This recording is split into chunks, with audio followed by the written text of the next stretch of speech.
करत करत अभ्यास के जड़मते होत सुजान, रसरी आवत जात ते सिल पर परत निशान। यानी कि एक रस्सी किसी पत्थर पर जब बार बार चलती है तो वो एक नाजुक सी रस्सी भी उस पत्थर के ऊपर निशान छोड़ देती है। इसी तरीके से कोई जड़मति यानी कि कोई एक मंद बुद्धि, एक कम बुद्धिमान व्यक्ति भी किसी कार्य को रेगुलर, निरंतर बार बार प्रैक्टिस करता है, बार बार उसे अभ्यास में लाता है, तो वो भी अधिक बुद्धिमान हो सकता है, यानी उस कार्य में वो एक्सपर्ट बन सकता है। Hello friends, this is Pradeep and welcome back to my YouTube channel. आज बात करेंगे अपने व्यवहार में, अपने कार्य करने की क्षमता में कंसिस्टेंसी कैसे लेके आए। सो फ्रेंड्स, पहले जानते हैं what is consistency. The quality of being regular, even and continuous. यानी कि हमारा वो गुण जिसके वजह से हम किसी भी कार्य में लगातार या सतत या निरंतर हम उसको करते रहने के लिए सक्षम हो पाते हैं, इसी गुण को हम कंसिस्टेंसी कहते हैं। फ्रेंड्स, हम जीवन में बहुत कार्य करते हैं, बहुत प्रकार के हम एम बना लेते हैं, बहुत प्रकार के हम योजनाएं बना लेते हैं, बट क्या कारण होता है कि कुछ दिन तो हम उसे बहुत एनर्जी के साथ, बहुत जोश के साथ, बहुत पैशन में करते हैं, लेकिन उसे हम लंबे समय तक, या कहें कि जब तक हम उसको अचीव ना कर लें तब तक उसे हम कंसिस्टेंसी के साथ नहीं कर पाते, यानी कि बिना रुके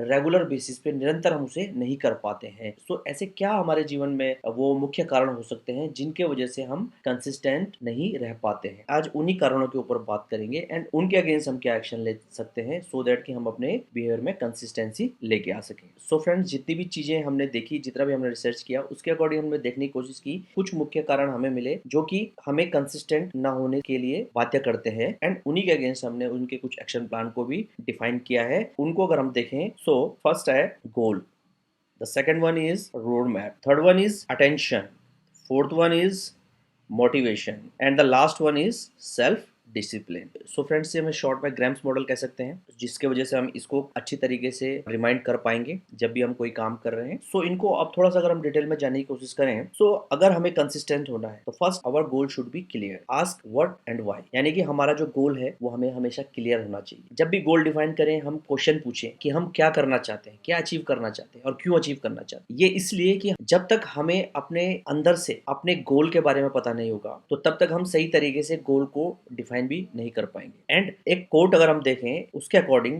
don't follow others passion, follow yours own. अब इस कोट से अगर समझने की कोशिश करें, जब भी हम गोल डिसाइड करें तो अगर हम गोल किसी को इन्फ्लुएंस होके डिसाइड करेंगे तो हो सकता है उसे हम कुछ दिन जोश में करें, कुछ दिन उसको पैशन के साथ करें, लेकिन उसको हम कंटिन्यूटी में नहीं मेंटेन कर पाएंगे। क्यों? क्योंकि हम किसी से इन्फ्लुएंस होकर वो गोल बना रहे हैं। गोल हमारे खुद के पैशन पर डिपेंड होना चाहिए। जो काम मुझे करना है, जिस काम में मेरी रुचि है, जिस काम में मुझे आगे अपना कैरियर बनाना है, जिस फील्ड में मुझे सक्सेस पानी है, अगर वो मुझे ही क्लियर नहीं होगा तो मैं दूसरे के पैशन को या दूसरे के गोल को अपना गोल बना लूंगा, तो मैं कुछ दिन तो उसमें काम करूंगा लेकिन मैं उसमें कंसिस्टेंसी मेंटेन नहीं कर पाऊंगा। So your goal should be clear and based upon your own passion, यानी कि आपके खुद के पैशन पे, आपके अंदर से वो चीज आनी चाहिए कि yes, this is my area of interest, ये कार्य मैं करना चाहता हूँ, इसमें मेरी रुचि है, इसको मैं बेहतर तरीके से करके अपनी फ्यूचर, अपने करियर को मैं एक अच्छे सक्सेस लेवल पर लेके जा सकता हूँ, वैल्यू क्रिएट कर सकता हूँ समाज के लिए। तो इस तरीके से जब मैं मेरा पैशन ढूंढता हूँ एंड उसके अकॉर्डिंग गोल बनाता हूँ तो चांसेस होते हैं कि क्योंकि मेरा खुद का पैशन है, उसके अकॉर्डिंग मैंने गोल डिसाइड किया है, तो उस गोल को मैं कंसिस्टेंसी के साथ मेंटेन करूंगा। ओके फ्रेंड्स, अब बात करते हैं, गोल हमने बना लिया।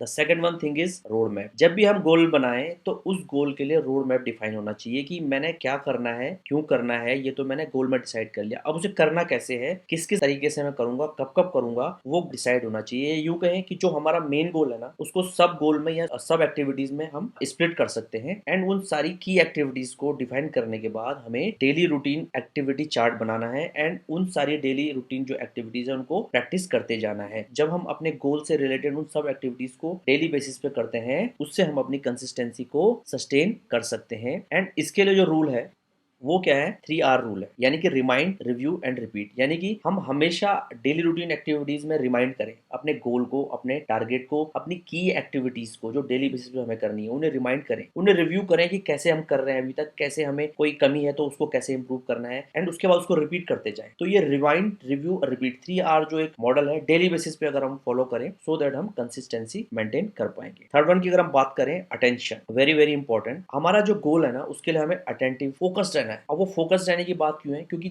हम गोल भी बना लेते हैं, रोड मैप भी बना लेते हैं, काफी समय तक उसको कंसिस्टेंसी के साथ मेंटेन भी करते हैं, बट क्या होता है ना, डिस्ट्रैक्शन बहुत है हमारे आज की लाइफ में। डिस्ट्रैक्शन आपने देखा सबसे ज्यादा सोशल मीडिया डिस्ट्रैक्शन है। हम काम करते हैं तो थोड़े से देर हम जब कोई काम करते हैं तो कहीं ना कहीं हम सोशल मीडिया, हमें मैसेजेस के थ्रू या और दूसरे जो सोशल साइट्स है उसके थ्रू हमें डिस्ट्रैक्शन आता है, जो नोटिफिकेशन आता है। एंड ये डिस्ट्रैक्शन और भी हो सकते हैं, जो हमारे आसपास जो हमारा फ्रेंड सर्किल है या हमारा जो आसपास का जो इन्वायरमेंट है वो किस तरीके का है, ये भी एक डिस्ट्रैक्शन का कारण हो सकता है। डिस्ट्रैक्शन मीन वो अननेसेसरी थिंग्स जो कि हमारे लिए कोई भी वैल्यू क्रिएट नहीं कर रही है। तो ऐसी चीजों को हमें देखना है एंड उनको हमें अवॉइड करना है एंड अपने गोल के लिए फोकस रहना है। रिजल्ट्स होते हैं हमारे, जो हम काम कर रहे हैं, कभी कभी उसके रिजल्ट्स अप एंड डाउन आते हैं, उससे भी हमें डिस्ट्रैक्ट नहीं होना है, कॉन्फिडेंट रहना है हमें एंड अपने काम को कंटिन्यू करते जाना है। एक कोड अगर हम देखें, टॉक्सिक गिफ्ट जो कि एक मोटिवेशनल स्पीकर है, उनके according distraction is a killer of dreams, vision and goal. यानी कि डिस्ट्रैक्शन, जैसे हमने बात की, वो कोई भी हो सकती है। वो अगर हमारी गोल के पाथ में है, हमारे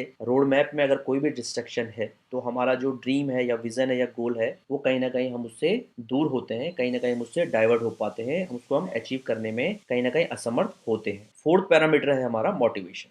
सो फ्रेंड्स, जो भी हम काम कर रहे हैं उसके लिए हमें मोटिवेट रहना है, और उसके लिए हमें क्या करना है, हमें एक ऐसा इन्वायरमेंट क्रिएट करना है अपने आसपास जिसकी वजह से ना हम अपने गोल से, अपने जो हमारे टारगेट्स हैं, हमारी जो की एक्टिविटीज हैं, उनसे डेली बेसिस पे हम कनेक्ट रहें एंड वो इन्वायरमेंट हमें लीड करे हमारे गोल की तरफ, हमें वो एक इंस्पायर्ड करता रहे रेगुलर बेसिस पे हमारे गोल की तरफ। एंड साथ में हमारा ना NQ अप्रोच होना चाहिए। NQ अप्रोच मतलब नेवर क्विटिंग अप्रोच। कोई भी चीज है, जैसे हमने बात की, हमारे उसमें रिजल्ट जो है अच्छे बुरे हो सकते हैं, तो उसकी वजह से हमने अच्छा हो गया तो हमने बहुत ज़्यादा एक्साइटेड होके अपने पाथ को नहीं छोड़ना है। अब बहुत कब बुरा हो गया तो हमने उससे डिमोटिवेट होके अपने पाथ से हमने डाइवर्ट नहीं होना है। सो दैट कंसिस्टेंसी का मतलब ये है कि हमारे रिजल्ट कैसे भी हो रहे हैं तो हमने अपने पाथ को फॉलो करते रहना है। हाँ, हमारे अच्छे बुरे जो रिजल्ट्स हैं उनसे सीखना जरूर है, लर्निंग लेनी है, बट अपने काम को रोकना नहीं है, उसको हमने कंसिस्टेंसी के साथ फोकस्ड होके, मोटिवेट होके करते रहना चाहिए। इसके लिए हम क्या कर सकते हैं, हम उन लोगों से मिल सकते हैं जो कि हमारे गोल से रिलेट करते हो या हमारे उस फील्ड से रिलेट करते हो, उस फील्ड में ही वो अपना काम कर रहे हो, सो दैट वहां से हम और लर्निंग ले सकते हैं कि अपने काम को हम कैसे बेहतर करें। जो हमारा गोल है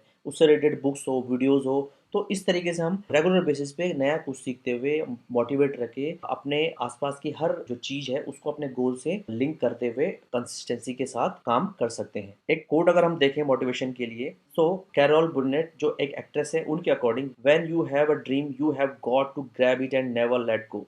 वही वाली बात है। सो दैट जैसे हमने बात की कि हमें मोटिवेट रहना है, कोई भी हमारा डिस्ट्रैक्शन हो रहा है, किसी भी प्रकार के जो भी हिंड्रेंस है, तो हमने कभी उसमें लेट गो नहीं होना है, हमेशा नेवर क्विटिंग वाली अप्रोच हमने अडॉप्ट करनी है। सो फ्रेंड्स, अब हम बात करेंगे जो कि सबसे इंपॉर्टेंट पैरामीटर है किसी भी सिस्टम में। हम जब तक सेल्फ डिसिप्लिन नहीं होंगे तब तक हम कंसिस्टेंट नहीं रह सकते हैं। सो हमें हमेशा सेल्फ डिसिप्लिन होना है, यानी कि हमारा जो भी कार्य है उसके लिए हमने जो भी हमने रूल रेगुलेशन बनाए, जो भी हमारा कोड ऑफ कंडक्ट है, जो भी हमारा सिस्टम हमने डेवलप किया है, सो दैट कि हम अपने गोल की तरफ कंसिस्टेंसी के साथ कार्य करते रहें।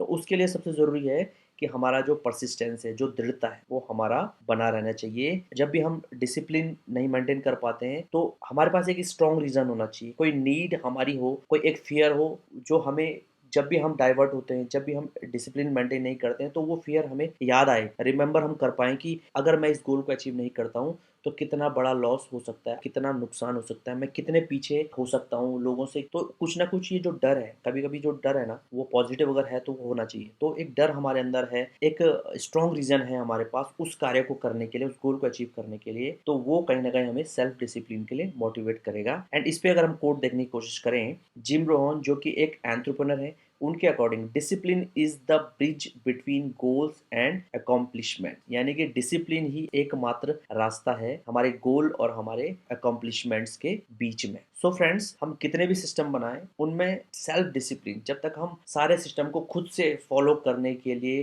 दृढ़ नहीं रहेंगे, परसिस्ट नहीं रहेंगे, स्ट्रांग नहीं रहेंगे, तो कहीं ना कहीं वो सिस्टम फेल होने के चांसेस होते हैं। सो फ्रेंड्स, कंसिस्टेंसी की जो पावर है वो अल्टीमेट, उसका एक एग्जांपल हम आपके साथ शेयर करते हैं। आपने श्री दशरथ मांझी, जिन्हें कि माउंटेन मैन कहते हैं, इनकी बायोपिक भी बन चुकी है ना? तो किस तरीके से आपको पता है कि बिहार से बिलोंग करते हैं एंड एक कोयले की खान में काम करते थे। तो वो कोयले की खान और इनके गांव के बीच में बहुत बड़ा पहाड़ हुआ करता था। तो इनकी जो वाइफ है, तो वो इनको जब खाना देने जा रही थी रोज की तरह, तो पैर फिसल जाने की वजह से वो पहाड़ से गिर गई और उनको काफ़ी चोटें आई।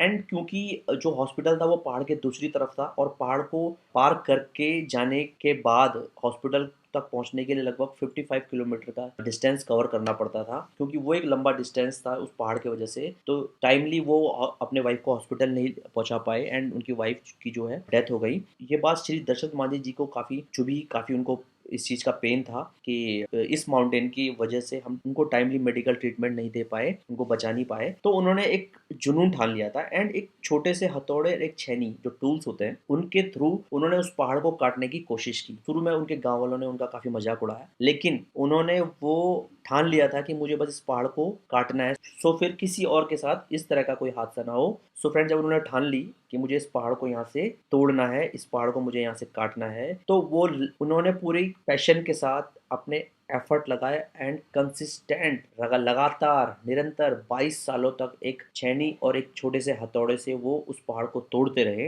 एंड 22 साल के बाद उस पहाड़ को तोड़कर उन्होंने 360 फीट लंबी एंड 30 फीट चौड़ी रोड वहाँ पर बनाई, जिसके वजह से गांव वालों के लिए वो जो 55 किलोमीटर का डिस्टेंस था वो मात्र 15 किलोमीटर ही रह गया। सो फ्रेंड्स, ये बेस्ट एग्जांपल है power of consistency.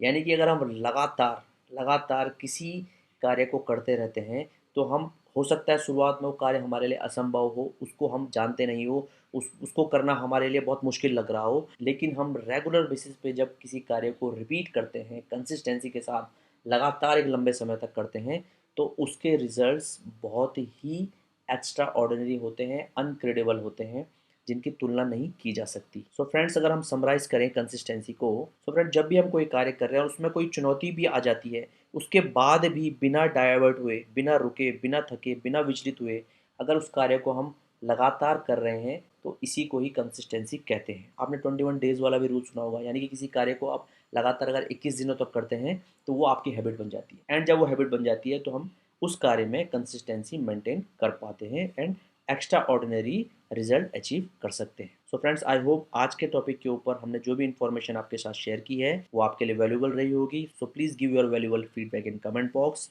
and if our tutorial add value to you, so please like and share in your circle, and we will get back soon with another interesting video. Till then, take care, goodbye, and keep watching best business practices.